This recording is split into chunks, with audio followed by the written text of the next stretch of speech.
group of the diseases which occur in monsoon season is because of the stagnant water everywhere. And this is, as we all know, commonest is dengue, malaria, leptospirosis. These three are very important infections which happen in India in monsoon season. These are called as the tropical infections. So in dengue, what happens in dengue fever? Dengue is a viral infection which is carried in the mosquito, Aedes mosquito.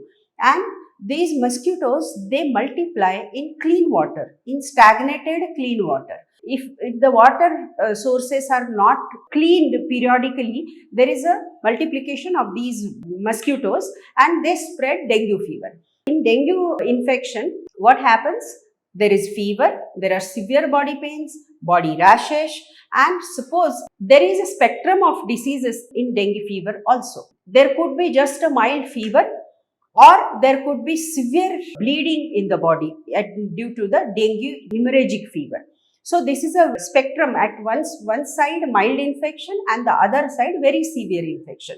So we don't know which are the people who are going to get which kind of infection. So we need to be vigilant about it. So any patient presenting with having fever, having body rash, must keep it in mind about the dengue fever. So in investigations, we can get low platelets. Nowadays, everybody is aware about most of the investigations which are done in fever scenario. So low platelets are the blood cells which help us in coagulation of the blood. So if there are low platelets, then there is a risk of bleeding increases. That is what happens in dengue fever.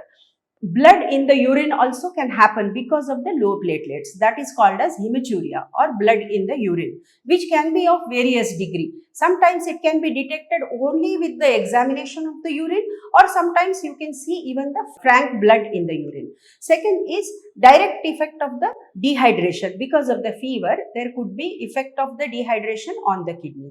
In dengue fever, there could be a damage of the multiple organs also, which involves the liver, kidneys, and other organs, heart, brain, and then that can become a septic syndrome, and it can cause acute renal shutdown or acute kidney shutdown. These patients may require dialysis support also.